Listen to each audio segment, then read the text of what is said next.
pasti Neng. Mas Iya. Wong tadi itu ya. Menggunakan jasa Union Kitchen sebagai tempat membuat sambal. Sambal tiga anoa. Tiga anoa. Tiga anoa. Anoa itu kan binatang seperti sapi tapi di Sulawesi Neng.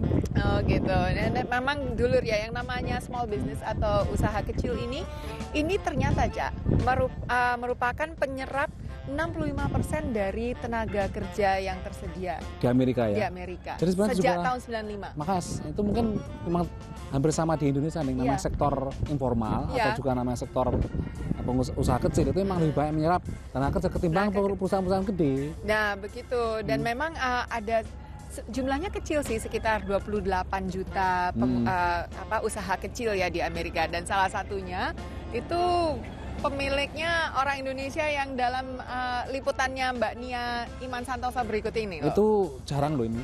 Ada orang Indonesia yang ini, jualan ini jahit bukan jahit baju tapi sebenarnya. Kalau dalam bahasa Indonesia alteration. Jadi itu kalau misalkan celono kedawan, permak dipotong. Kalau baju kebesaran. Tapi di Indonesia itu banyak loh, Cak. Banyak, tapi di Amerika kan orang Indonesia yang bisnis seperti itu jarang nih. Oh gitu.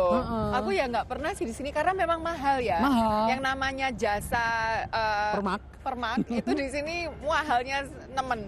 Dan ini menariknya satu di antara segelintir orang Indonesia yang membuka usaha permak ini ya, Cak ya. Nah, kita lihat seperti apa usaha Bu Mangindan di di Maryland ini, dulur. Selama saya di sini, saya kerja 16 tahun itu di cleaner alteration, ya. Jadi kalau di Indonesia itu formak. Itu customer saya banyak juga yang mendorong saya. Kenapa kamu tidak buka usaha sendiri, sebab kamu punya hasil kerja itu bagus sekali. Berbekal keahlian, pengalaman, dan basis pelanggan yang telah dimilikinya, Anneke pun memberanikan diri membuka Ans Design, usaha jahit dan perbaikan baju sejak bulan Mei lalu di Rockville, Maryland. Boleh dibilang, Anneke adalah orang Indonesia pertama di Washington DC dan sekitarnya yang terjun ke bisnis yang biasanya didominasi oleh warga Amerika keturunan Korea atau Cina. Karena saya tahu ini daerah bisnis dan daerah hunian. Untuk mencari alteration itu kita jangan cuma di tempat bisnis, tapi banyak hunian di belakang ya.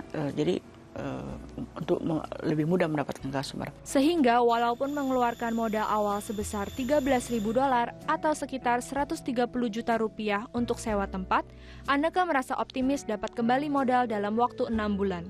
Selain kualitas, keunggulan bersaing Ans Design adalah harganya yang lebih murah dibanding tempat lain. Misalnya, potong celana panjang hanya dikenakan biaya $8, sementara di tempat lain $10 hingga $15 atau sekitar 100 hingga 150 ribu rupiah. Ini dibenarkan oleh Michelle yang sudah 10 tahun menjadi pelanggan Anneke. I feel she does exceptional work.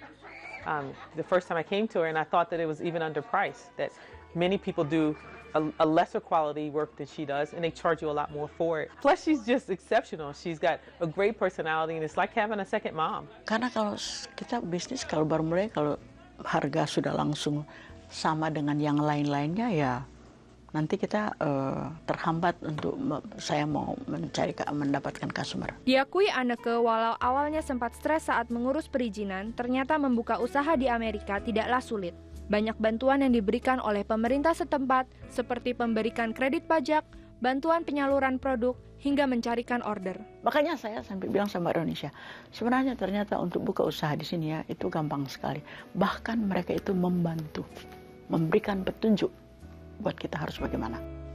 Ans Design juga menjual baju-baju batik, tas, perhiasan, dan aksesoris yang dijalankan oleh anak Anneke dengan memanfaatkan sisa ruang yang ada. Dari Rockville, Maryland, Jane Tahir dan Nia Iman Santoso, VOA. Ya, Ibu Mangindan itu hebat ya. Dan selama ini namanya usaha permak di Amerika tuh Neng, itu biasanya dikuasai oleh orang Korea Neng. Tapi saya pernah salah, saya mau mendekin, mau motong, itu terlalu pendek Neng. Celana segini tuh Neng.